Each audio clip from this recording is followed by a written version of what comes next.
Donc, je suis très heureux que la conférence d'ouverture soit faite par Christophe Sirac, qui est professeur à l'Université de Limoges, qui est responsable de l'unité Biopic, qui s'intéresse aux maladies liées aux immunoglobulines monoclonales toxiques.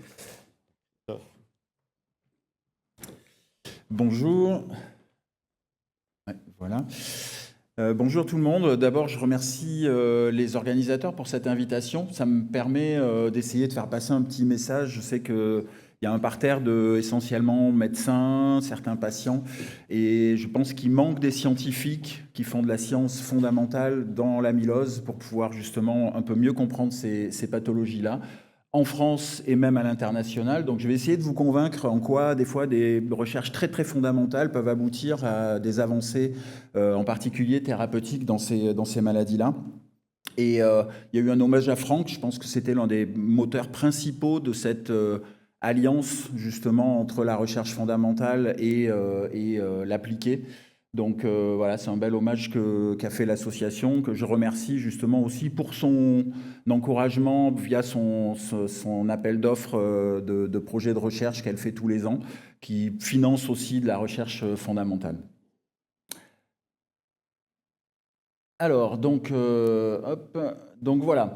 Donc je vais commencer par ce petit diagramme où on voit les trois principaux acteurs des amyloses. Donc tout d'abord les cellules productrices, qui vont être celles qui vont produire la protéine instable qui, pour une raison ou pour une autre, va se déstabiliser, va former ces fibrilles.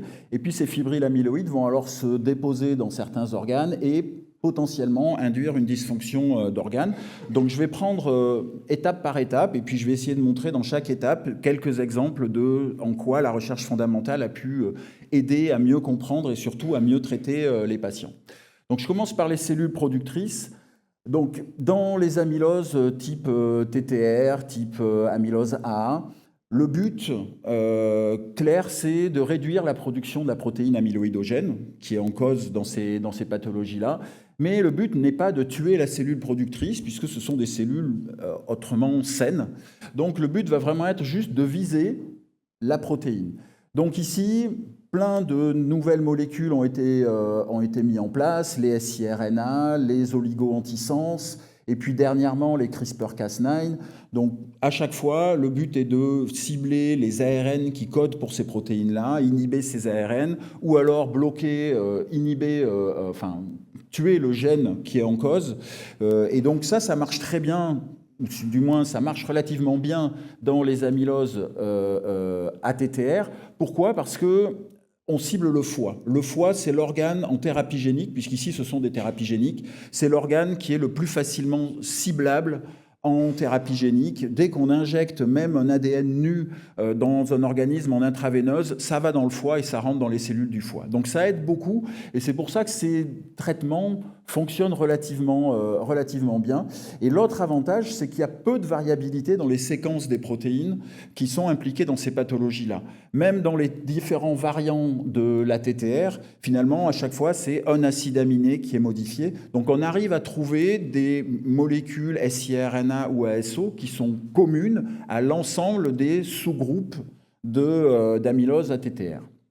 Ça se complique un petit peu quand on passe à l'amylose AL, pour deux raisons. Tout d'abord parce qu'il va y avoir une variabilité beaucoup plus importante des gènes qui sont impliqués dans la pathologie, puisque ce sont des immunoglobulines, donc avec des domaines variables par définition. Et l'autre problématique, c'est qu'ici, non seulement on veut réduire la production de la chaîne légère, mais on veut aussi en profiter pour tuer la cellule productrice, puisque dans l'amylose AL, la cellule productrice est une cellule anormale, c'est une cellule proliférante, c'est un clone plasmocytaire. Donc ici, on va essentiellement utiliser le talon d'Achille des plasmocytes. Donc c'est la protéostase intracellulaire. Donc qu'est-ce que c'est que la protéostase intracellulaire ? C'est tous les mécanismes qui permettent de réguler la production des protéines. Les plasmocytes, c'est la cellule dans l'organisme qui produit le plus de protéines par seconde. Plusieurs milliers d'immunoglobulines par seconde sont sécrétées par un plasmocyte. Et donc, cette production est hautement régulée par la cellule, et en particulier par un système qui s'appelle l'UPR, donc Unfolded Protein Response, la réponse aux protéines mal repliées. Et en fait, il y a deux voies. Cette UPR, il y a une voie qui est dite adaptative, donc c'est une voie qui va permettre d'augmenter toutes les capacités de sécrétion de la cellule. Lorsqu'il y a un afflux de protéines et de protéines mal repliées, tout est mis en place pour aider la cellule à mieux produire, donc plus de réticulum endoplasmique, plus de ribosomes, plus de chaperones, etc. Et aussi plus de systèmes de dégradation des protéines mal repliées. Donc toutes les protéines qui n'arrivent pas à être repliées, elles sont dégradées par le système ERAD, qui est le système de dégradation des protéines mal repliées. Il y a une deuxième voie, qui est la voie PERC, qui induit, elle, la mort de la cellule. Cette voie-là, dans les plasmocytes, normalement, elle n'est pas activée. C'est normal, le plasmocyte, il veut surtout produire beaucoup de protéines. Donc on va jouer là-dessus pour essayer de passer de cette voie d'adaptation à la voie de mort. Et c'est très simple à faire finalement dans le plasmocyte, il suffit de perturber ce système de surveillance des protéines, ce système de protéostase. Donc l'un des perturbateurs qu'on connaît tous maintenant dans l'amylose, c'est les inhibiteurs du protéasome. Dès qu'on bloque le protéasome, ça veut dire qu'on ne dégrade plus les protéines qui normalement auraient dû être dégradées, et donc on perturbe la cellule, et la cellule va switcher de cette voie adaptative vers la voie de mort, et donc les cellules vont mourir. Donc c'est pour ça que dans le myélome, ça marche très bien. Dans l'amylose à elle, ça marche encore mieux parce qu'il y a des protéines encore plus mal repliées. Et il y a plusieurs thérapies qui ont été utilisées. Alors voilà, c'est ce que je vous montrais ici, le système ERAD avec la survie de la cellule dans un cas normal. Si vous avez une accumulation de protéines mal repliées, eh bien vous avez la cellule qui va finir par en mourir.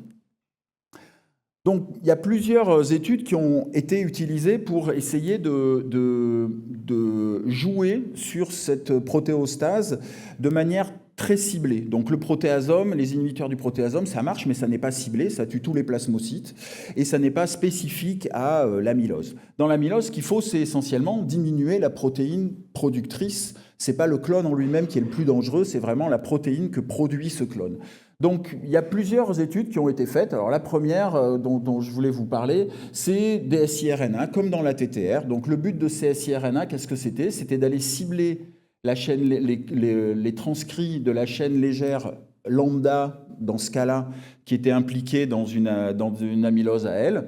Donc, un pool de siRNA qui bloque la production des chaînes légères. Donc, qu'est-ce qui se passe dans ce cas-là? Vous réduisez la production de la chaîne légère pathogène. Très bien. Mais il y a un double effet qui se coule, je dirais. Le deuxième effet, c'est que lorsque vous bloquez la production d'une chaîne légère dans un plasmocyte, si ce plasmocyte il produit aussi une chaîne lourde, donc pour faire une immunoglobuline entière, la chaîne lourde, elle ne trouve plus de partenaire. Elle n'a plus de chaîne légère pour s'associer. Donc la chaîne lourde va rester bloquée à l'intérieur de la cellule, et ça perturbe la protéostase. Et donc non seulement vous diminuez la quantité de la chaîne légère pathogène, mais en plus, vous tuez le plasmocyte. Donc, c'est un double effet, juste avec une seule thérapie. Donc ça, c'est potentiellement très intéressant puisque ça peut être fait de manière clone spécifique. Donc, on peut choisir des séquences siRNA qui vont être spécifiques d'un patient. Donc, on parle ici de médecine personnalisée. Donc, c'est un avantage et c'est l'inconvénient principal puisque il y a peu de labos qui sont intéressés pour aller faire des thérapies qui touchent une personne ou quelques personnes en particulier. Deuxième approche, donc c'est à peu près la même chose. Ça a été fait dans notre laboratoire par mon collègue de bureau, Laurent Delpy, avec des ASO. Donc une fois de plus, comme dans la TTR, sauf qu'ici, ce ne sont pas des ASO dits gapmer, c'est-à-dire des ASO qui éliminent le transcrit, mais juste des ASO qui permettent un épissage alternatif. Et donc, si vous voyez les gènes des chaînes légères d'immunoglobulines, c'est le domaine variable qui va s'épisser sur le domaine constant. En mettant un ASO ici, qui peut être spécifique d'un patient ou spécifique d'un sous-groupe de variabilité de chaînes légères, eh bien, vous allez induire un épissage alternatif. Donc, le domaine variable disparaît. C'est celui qui est en cause quand même dans la pathologie. Donc, on diminue la protéine qui est en cause. Et en même temps, de la même manière que tout à l'heure, cette protéine tronquée ne peut pas s'associer aux chaînes lourdes et donc ça va créer un stress dans la cellule. La cellule ne sait pas trop quoi faire de cette espèce de petite protéine mal fichue là.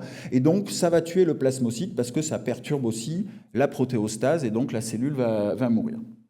Donc très intéressant et personne n'a jamais voulu développer jusqu'à maintenant, peut-être que ça viendra, mais n'a voulu développer ces approches.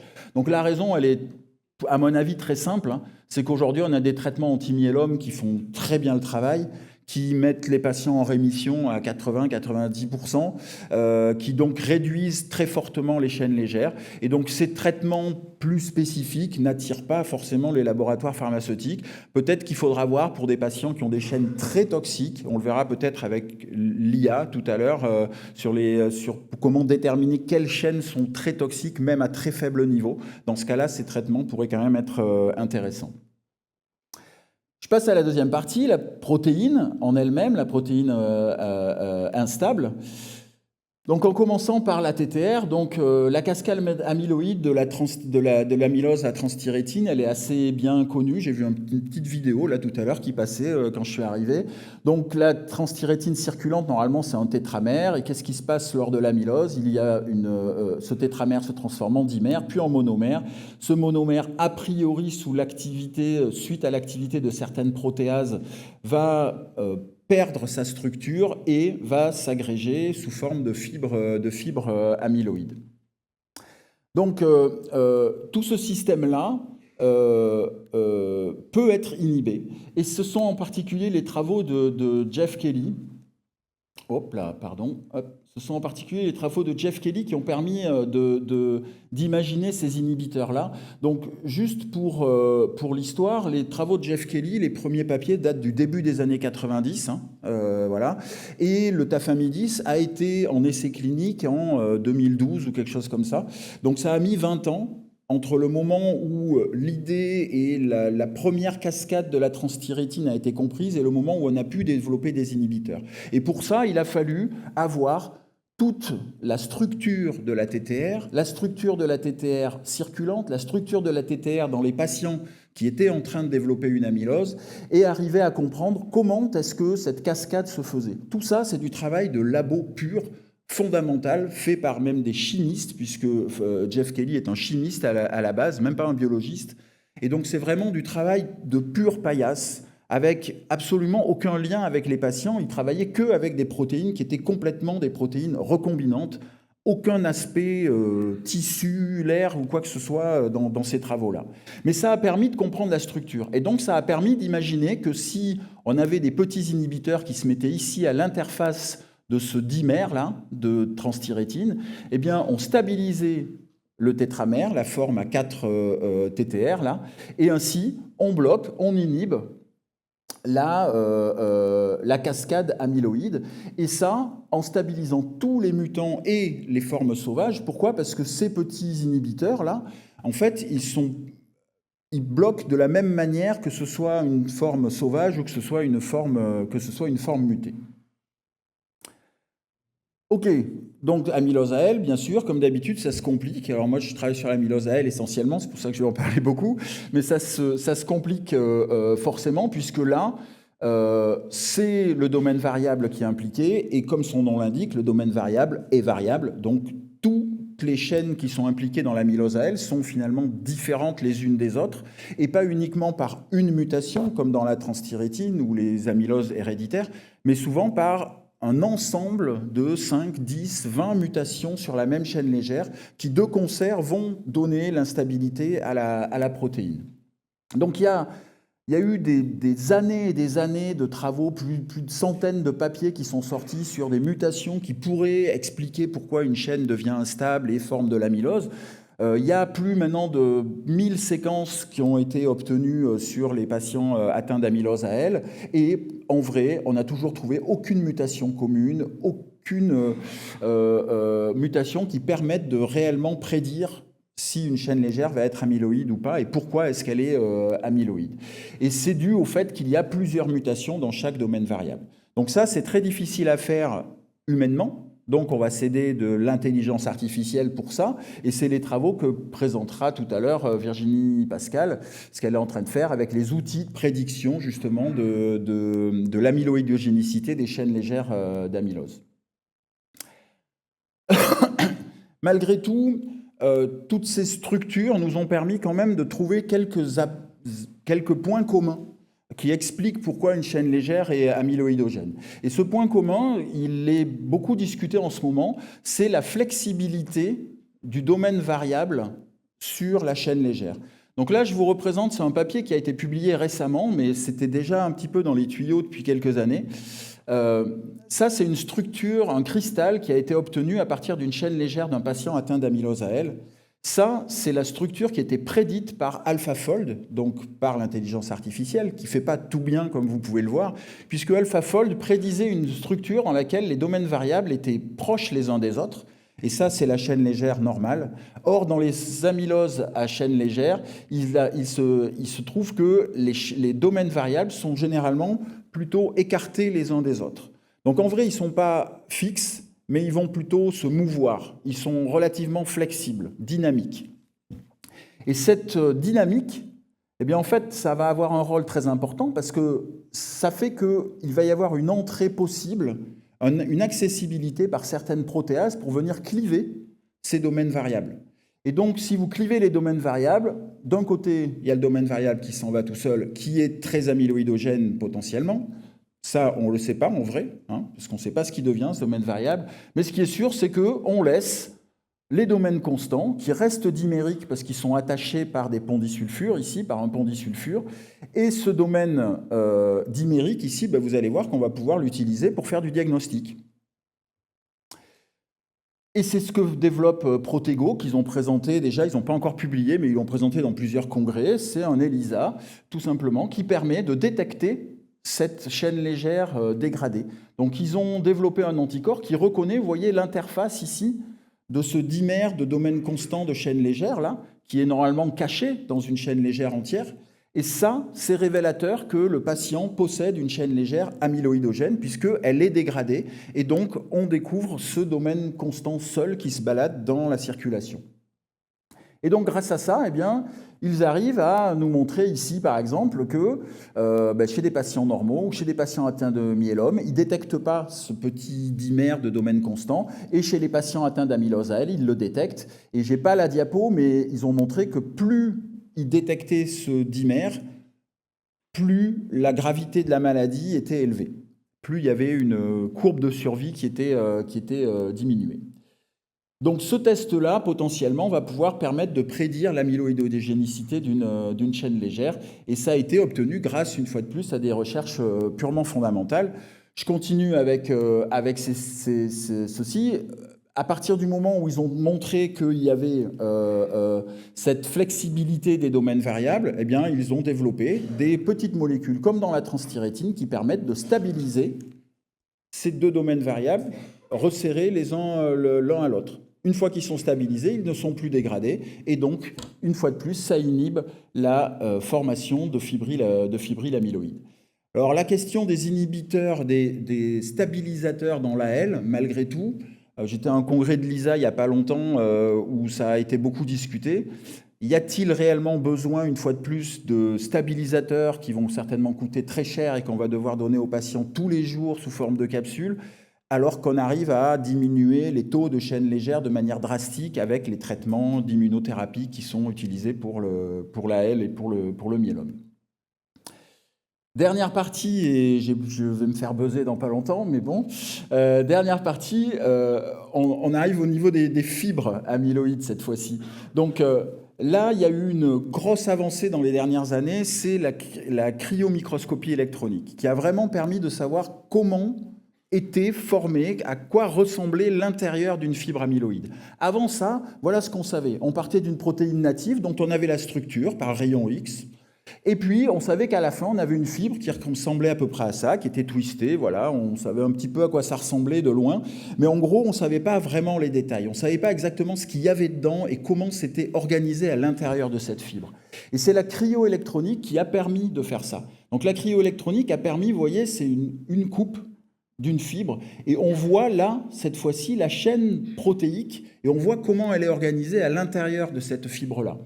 Et donc, on voit que ça passe d'une forme globulaire à une forme aplatie, et ces formes aplaties s'empilent les unes sur les autres. À partir de là, on a regardé pour la transthyrétine une fois de plus, le cas simple, désolé, mais c'est vrai que la transthyrétine semble beaucoup plus simple que l'amylose, vous allez voir. Transthyrétine, on a analysé différents patients atteints de différentes formes, sauvages, mutées, etc. Et vous voyez que l'intérieur de la fibre, c'est pratiquement toujours la même forme. Quasiment exactement la même forme. Qu'est-ce que ça implique? Ça implique qu'une fois qu'on sait ça, eh bien, on va pouvoir développer des anticorps qui vont reconnaître cette fibre-là et qui pourront fonctionner dans toutes les formes d'amylose. Donc c'est le but, bien sûr, dans les anticorps, c'est de nettoyer les organes avec des anticorps qui vont... Hop, ah oui, j'avais fait une animation, je ne savais pas. Qui vont fixer les fibres et puis les macrophages vont venir manger ces fibres-là. Donc c'est ça le but, mais pour ça il faut des anticorps qui reconnaissent tout. Donc ce qui a été fait, et ce qui a été à mon avis bien fait par Neurimmune, hein, c'est le développement d'anticorps qui reconnaissent donc la structure fibrillaire, mais pas la structure native. Donc maintenant qu'on connaît les structures, c'est relativement simple de pouvoir le faire puisqu'on sait précisément les endroits qu'on peut cibler et qui ne reconnaîtront que la forme fibrillaire. Dans la L, comme vous le voyez, c'est beaucoup plus compliqué puisque ici, 4 patients, 4 formes totalement différentes de la fibre. Donc les anticorps dans la L, jusqu'à maintenant, c'est des échecs ou des succès relatifs. On espère que ça va s'améliorer. Il y a malgré tout ici, je dirais, c'est peut-être un petit coup de gueule que je voudrais pousser, mais si on avait fait un peu plus attention aux data justement de recherche fondamentale et de recherche préclinique, on aurait pu prévoir ce qui allait se passer. Un anticorps qui a été développé contre l'amylose AA ne peut pas clairement fonctionner dans toutes les formes d'amylose AL. Un anticorps qui a été ici développé contre les amyloses avec une chaîne légère kappa ne peut pas fonctionner dans toutes les amyloses AL qui sont essentiellement lambda. Et on le voit aujourd'hui avec l'essai avec l'anticorps KLUM, là, le KL101, où effectivement l'essai clinique de base est un échec, mais il y a un petit sous-groupe qui fonctionne a priori. Donc maintenant, ils ont publié, hein, il y a une press release. Le petit sous-groupe qui fonctionne, c'est le groupe des amyloses AL kappa. Donc on aurait pu prédire avant de lancer l'essai clinique que ce seraient les patients qui avaient une amylose kappa qui devaient être traités avec cet anticorps-là et pas ceux avec une amylose lambda. Donc là, je finis puisque je suis déjà en retard, mais c'est vraiment la grosse difficulté, c'est d'avoir des modèles expérimentaux qui nous permettent de mieux comprendre ces pathologies-là et de pouvoir mimer ce qui se passe in vivo, avec, en particulier pour les anticorps, c'est des anticorps qui sont censés enlever l'amylose. Tous les essais cliniques qui ont été designés actuellement sont des essais cliniques dans lesquels il n'y a eu aucune preuve préclinique que l'amylose était réellement enlevée par les macrophages. Et les essais cliniques ne regardaient pas ça. Les essais cliniques suivent le NT-proBNP, suivent des facteurs, des biomarqueurs, mais ne regardent pas si l'amylose a été effectivement enlevée des organes. Ça, pour moi, c'est un petit peu bizarre. Je finis là-dessus. La toxicité pour les organes, on n'y connaît pas grand-chose, en vrai. On ne sait pas exactement ce qui se passe. On pense aujourd'hui qu'il y a quand même des déclencheurs qui expliquent cette toxicité et pourquoi certains patients vont plutôt développer dans le cœur, dans le rein, ou etc. On ne sait pas vraiment ce qui est en cause. Il y a beaucoup de choses qui se contredisent. Pourquoi? Parce qu'une fois de plus, il manque des modèles expérimentaux qui reproduisent vraiment la composition cellulaire, la matrice extracellulaire, le flux aussi qu'il y a dans les organes, le système immunitaire, etc. Je n'ai pas le temps, mais je voulais juste vous comparer 2 modèles expérimentaux qui ont été publiés, un dans le ver, un dans la souris, et on trouve des résultats qui sont diamétralement opposés. Dans un cas, la chaîne légère seule, soluble, induit une toxicité très forte dans le modèle. Dans l'autre cas, des taux exceptionnellement élevés de chaînes légères libres amyloïdes ne donnent absolument aucun effet toxique dans l'animal, sauf lorsqu'il y a des fibres amyloïdes qui apparaissent, et donc ça serait plutôt l'empilement de ces fibres amyloïdes qui induirait la toxicité. Ah oui, il y a un petit bug dans le truc, mais bon, la conclusion, c'est ça. Encouragez toutes les personnes avec qui vous travaillez dans vos services, dans les labos qui sont à côté de vos services, à faire de la recherche fondamentale. Il faut absolument qu'on ait un réseau de scientifiques en France pour qu'on puisse répondre à des appels d'offres de type ANR, des appels d'offres nationaux, où souvent on nous demande de collaborer entre équipes françaises. Et c'est vrai que des fois, moi je me sens un petit peu tout seul à faire de la recherche fondamentale sur l'amylose AL. Voilà. Et je remercie tout le monde, et bien sûr Franck.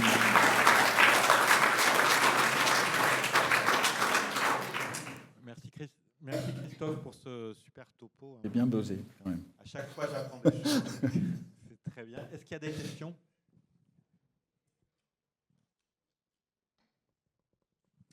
Dans la salle.